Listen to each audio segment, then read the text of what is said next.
Bonjour à tous, et donc on se retrouve aujourd'hui pour ce deuxième épisode de géographie sur la France effectivement dans l'Union européenne et à l'échelle mondiale. Donc hier on a vu qu'effectivement la France est une puissance économique mondiale non contestée et non contestable, mais effectivement on avait aussi nuancé son poids. Et aujourd'hui, dans une deuxième partie, on va s'intéresser plus particulièrement en fait à son poids géopolitique mondial. Alors je sais que c'est un terme qui souvent vous pose problème. Effectivement, la géopolitique, c'est la science en fait des relations des États entre eux. Quelles relations ont ces États entre eux. Et donc en fait, pour faire plus simple, pour que vous compreniez bien l'objectif d'aujourd'hui, la question qu'on va se poser tout simplement, c'est est-ce que la France pèse dans les décisions internationales, aussi bien politiques, économiques, culturelles? Est-ce qu'elle est un acteur aussi majeur dans les conflits internationaux? Bref, est-ce qu'elle joue un rôle important ou pas à l'échelle mondiale et européenne dans tous ces enjeux internationaux? Alors, la première chose que je vais vous montrer tout simplement, c'est un tableau qui recense toutes les organisations, les grandes institutions mondiales auxquelles appartient la France. Et c'est pas rien. On va les relire ensemble progressivement. Il y en a, vous le savez déjà. Alors, l'Organisation des Nations Unies, l'ONU créée après 1945, vous êtes rodés sur ce que c'est. Organisation qui veille à maintenir la paix, à développer effectivement l'entente entre les pays, à défendre les droits de l'homme et à encourager le développement économique. Pour rappeler ces trois missions principales, je vous l'avais déjà dit, la France est membre du Conseil de sécurité qui peut déposer un droit de veto, comme je vous l'avais expliqué, pour s'opposer au vote d'une loi par l'ensemble des pays de l'ONU. Et il y a 5 membres permanents en fait de ce Conseil de sécurité qui sont les États-Unis, la Chine, la Russie, le Royaume-Uni et la France. Donc ça, c'est quand même très important parce qu'aujourd'hui, vous avez d'autres pays qui voudraient que donc ça n'a pas changé depuis 1945, et il y a beaucoup d'autres pays qui à l'époque n'avaient pas autant d'importance, par exemple l'Inde ou le Japon, qui aujourd'hui pèsent à l'échelle internationale et qui souhaiteraient intégrer le Conseil de sécurité et qui estiment en fait que ces membres permanents en fait ont été choisis suite à la fin de la Seconde Guerre mondiale et par rapport notamment aux vainqueurs de la Seconde Guerre mondiale. Par exemple, l'Inde souhaiterait y entrer, elle pèse lourdement en termes démographiques, c'est une puissance émergente et elle réclame depuis un petit moment effectivement d'intégrer ce conseil. Alors, ensuite, donc déjà il y a ça. Ensuite, l'OTAN. Donc je vous rappelle, l'OTAN, c'est l'alliance militaire qui avait été mise en place dans le cadre de la guerre froide par le bloc Ouest. Elle était chapeautée en fait par les États-Unis. En face, les Russes avaient mis en place le pacte de Varsovie, qui était une autre alliance militaire préventive. Et donc l'organisation du traité de l'Atlantique Nord, l'OTAN existe toujours et elle a 2 commandants suprêmes. Elle a un commandant suprême américain et elle a un commandant suprême allié. Et il faut que vous sachiez que depuis 2009, en fait, ce sont des généraux français qui sont commandants suprêmes alliés. Donc ça fait quand même un petit moment, ça fait 11 ans que la France est à la tête du commandement suprême avec le commandement suprême américain. Donc c'est pas rien quand même. Ensuite, autre organisation qui pèse, donc ça c'est plutôt au niveau des conflits, des relations diplomatiques. Au niveau économique, et là c'est important, je vais en prendre 3, la Banque mondiale. Donc par exemple, c'est pareil, on dispose d'un des 5 sièges d'administrateurs. C'est un peu comme le Conseil de sécurité de l'ONU, il y a 5 administrateurs principaux et la France en fait partie avec cette fois-ci les États-Unis, le Japon, l'Allemagne et le Royaume-Uni. Donc ça c'est des membres permanents. Ensuite, le Fonds monétaire international dont on avait parlé juste avant, il y a 2 Français quand même qui ont présidé le Fonds monétaire international, donc Dominique Strauss-Kahn de 2007 à 2011 et puis Christine Lagarde de 2011 à 2019. Donc on a eu 2007 à 2019 des Français à la tête du Fonds monétaire international, donc qui décidaient des grandes directives financières du monde. Il y a aussi l'Organisation mondiale du commerce, qui pèse aussi beaucoup dans l'organisation du commerce international. Et là, encore une fois, c'est Pascal Lamy qui a été président de 2005 à 2013 de l'OMC. Bon, depuis, il y en a d'autres, mais effectivement, on a eu un Français à la tête de cette organisation, il n'y a pas encore très très longtemps. L'UNESCO, donc l'Organisation des Nations Unies pour l'éducation, la science et la culture, qui est un organisme qui dépend en fait de l'ONU, eh bien déjà son siège est à Paris. Et puis depuis 2017, en fait, c'est Audrey Azoulay qui est directrice générale de l'UNESCO en plus. Donc pour l'instant, ça n'a pas changé. C'est une Française qui dirige cette organisation. Enfin, je pourrais aussi vous citer l'OCDE, l'Organisation de coopération et de développement économique, qui est une organisation encore une fois internationale. Et il n'y a eu que 5 directeurs en fait depuis sa création après la Seconde Guerre mondiale. Et dans ces 5 directeurs, il y a quand même eu un Français, un Jean-Claude Paillet, qui a été directeur général de l'OCDE de 1984 à 1996, donc ça date un peu, mais il y a eu très peu de directeurs, et il y en a eu un Français. Alors j'aurais pu continuer en fait cette liste longtemps, je vous ai pris les principales institutions mondiales, mais ça montre clairement une chose, c'est que la France fait partie des grandes institutions, des grandes organisations internationales, qu'elles soient politiques, économiques principalement, et donc elle pèse évidemment dans toutes ces décisions. C'est aussi lié quand même, encore une fois, à la Seconde Guerre mondiale, même si les Français ont collaboré, ils ont été, vous le savez, rangés du côté des vainqueurs grâce à l'action du général de Gaulle. Et donc la France reste un acteur clé depuis cette époque. On pourrait même dire, et ça je reviendrai plus tard, plutôt dans la troisième partie de cette leçon, mais le français, la langue française, jusqu'au XVIe siècle, a été la langue diplomatique internationale. Donc la France a toujours eu un rôle important, même si c'est un petit pays, avec 1% d'habitants du monde entier, avec seulement 1% des terres du monde. C'est un acteur incontournable, en fait, des grandes décisions, des grandes institutions mondiales.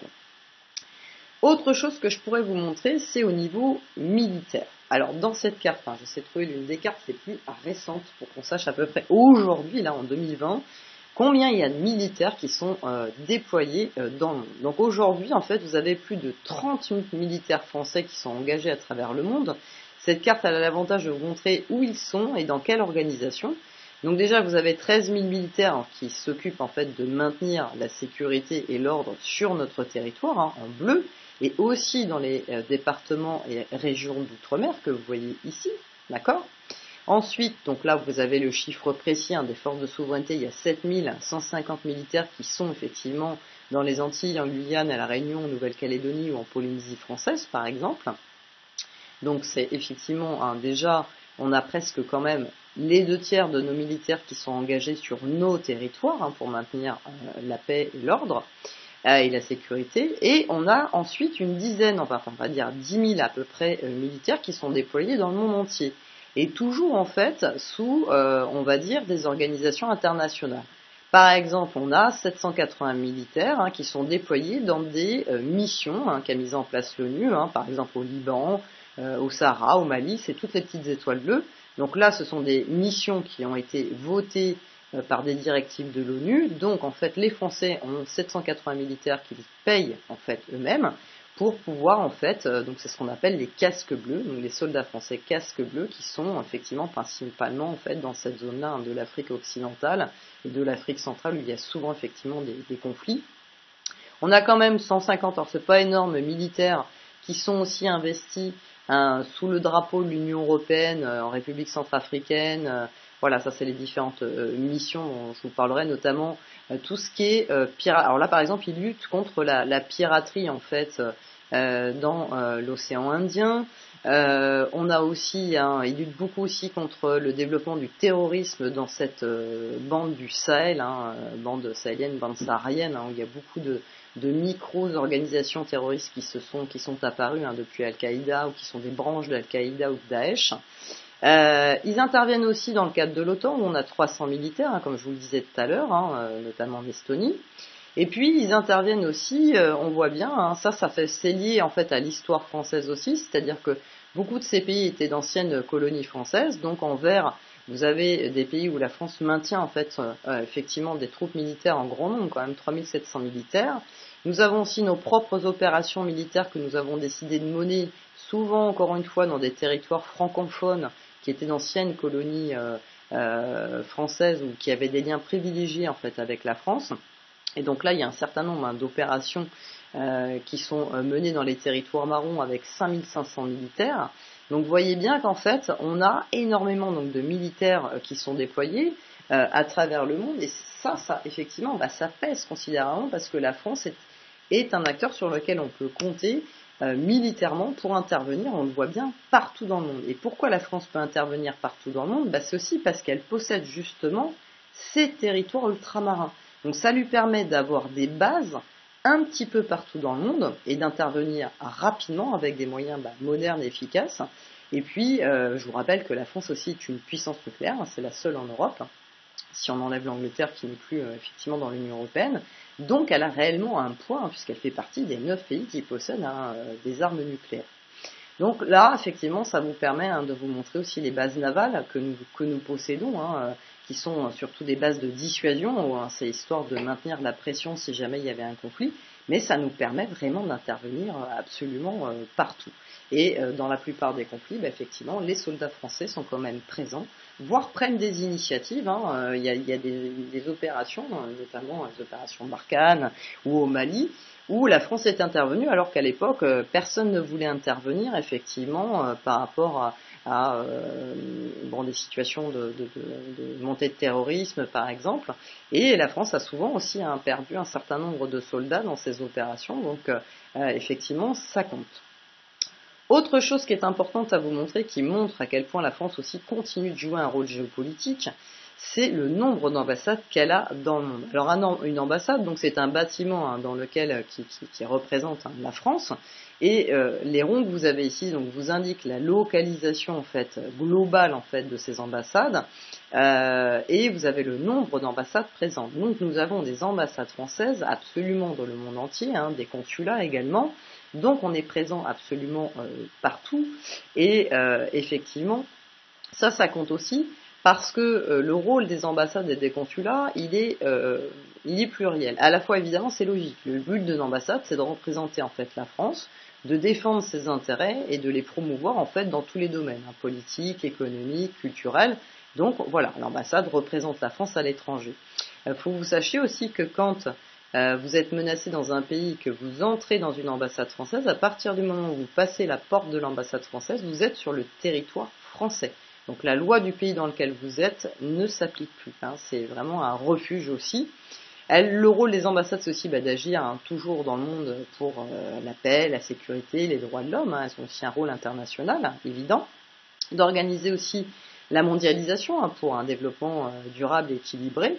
Et puis, elles protègent, comme je vous le disais, les Français résidant à l'étranger. Elles donnent un certain nombre d'informations, elles fournissent un certain nombre de papiers, elles vous expliquent un certain nombre de procédures. Par exemple, si vous décidez d'habiter dans un pays à l'étranger, voilà, les ambassades accompagnent en fait les Français qui décident par exemple de s'expatrier dans un autre pays pour travailler ou pour diverses raisons. Donc, on a véritablement une énorme couverture d'ambassades. En fait, on a le deuxième réseau d'ambassades le plus étoffé après les Américains, le deuxième réseau d'ambassades mondial. Donc, si on résume, mais avant de résumer, j'aimerais vous lire un dernier texte. Alors, j'ai essayé de trouver quelque chose de plus récent que 2013, mais ce discours reste en fait emblématique, qui montre à quel point la France a beau être un petit pays, on pourrait dire qu'elle ne tient pas le choc face à la Chine, face aux Américains.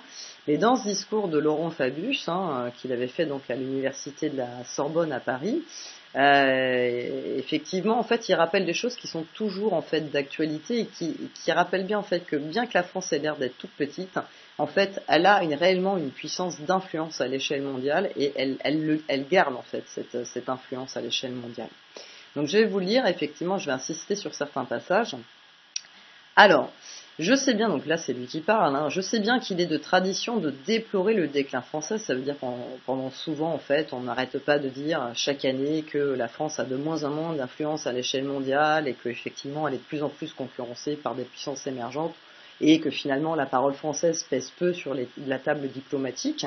Donc effectivement on n'arrête pas de déplorer ça, effectivement par rapport à avant, si on remonte au XVIe siècle, la France était un acteur majeur.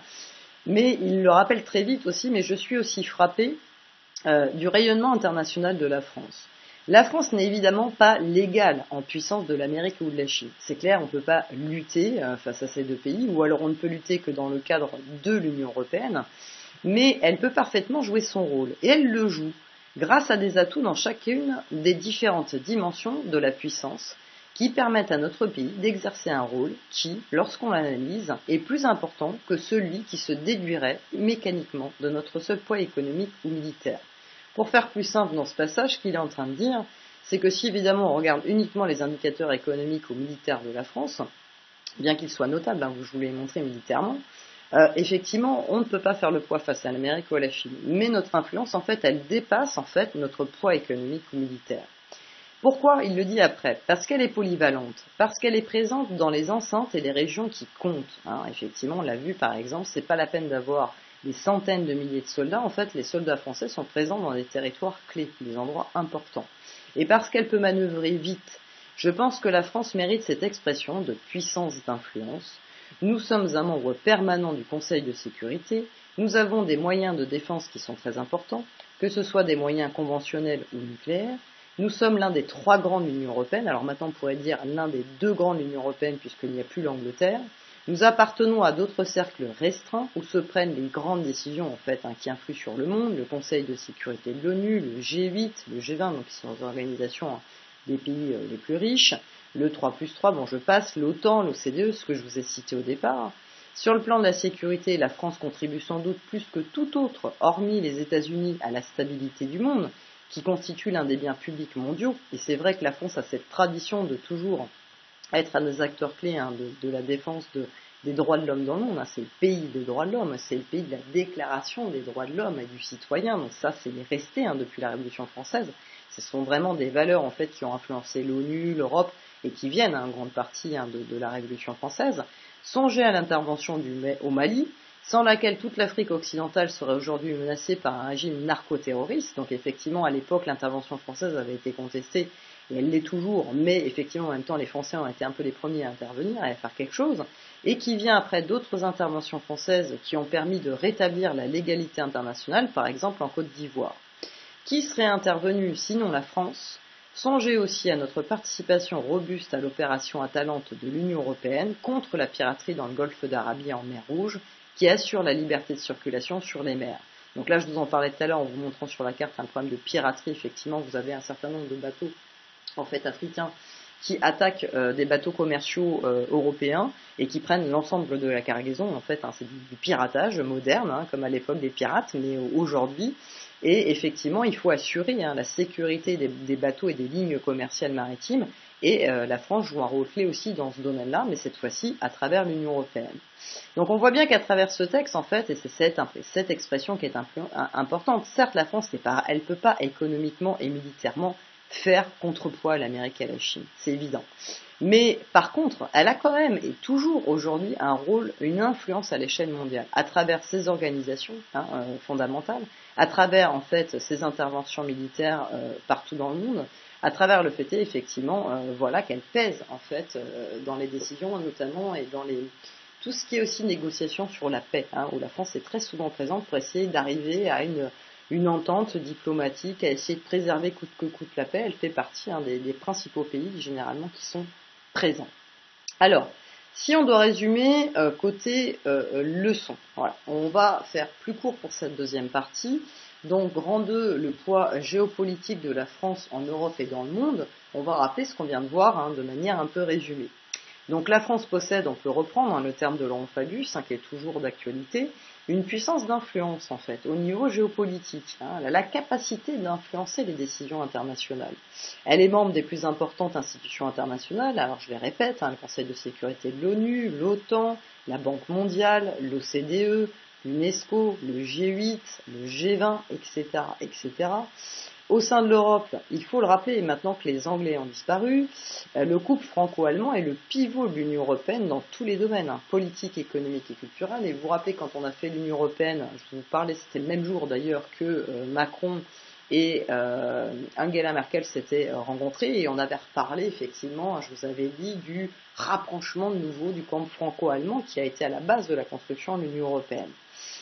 Ces troupes sont présentes partout dans le monde grâce à ces territoires ultramarins, c'est les territoires, la Réunion, la Guyane, tous les territoires d'outre-mer, ce qui lui donne donc une capacité d'intervention importante et rapide. Comme je vous le disais, elle a peu de territoires, mais ils sont bien placés, il y en a un peu partout dans le monde.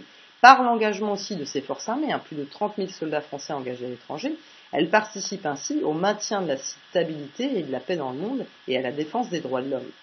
Je vous ai mis 2 exemples d'opérations auxquelles ont participé les soldats français, l'opération Atalante contre la piraterie en mer Rouge par exemple, et l'opération Barkhane au Mali. Et c'est une puissance nucléaire, j'insiste, mais c'est la seule en Europe. Elle possède enfin le second réseau d'ambassades au monde derrière celui des États-Unis. Donc c'est clair, la France a vraiment une influence à l'échelle mondiale à travers son poids militaire, à travers son poids diplomatique et du fait qu'elle est présente dans toutes ces grandes institutions internationales ou organisations internationales. Voilà, pour aujourd'hui, je vais m'arrêter ici. C'est un peu plus court qu'hier, mais effectivement, on finira à la fin de la semaine cette 3e partie de cette leçon qu'on va essayer effectivement de faire en 3 heures. Il aurait fallu qu'on fasse ça plus vite parce qu'effectivement vous avez bien compris que si on voulait finir le programme, il faudrait faire 1 leçon et demie par semaine. Bon, c'est pas possible, donc voilà, à moins de rien comprendre ou de survoler complètement les cours et ça aurait aucun intérêt. Donc j'espère la finir à la fin de la semaine et effectivement on débutera sur autre chose après. Voilà, donc la semaine pas la semaine prochaine, mais à la fin de la semaine, on parlera donc plutôt de son rayonnement culturel, c'est-à-dire de la francophonie, des Français à l'étranger, de la langue française en général, des instituts français qui existent dans le monde entier, et on va parler en fait un peu de l'aura, de l'image française dans le monde et à l'étranger. Voilà. Allez, bon après-midi à tout le monde, et puis on se retrouve donc pour le dernier épisode au cours de la semaine. Voilà, allez, à bientôt.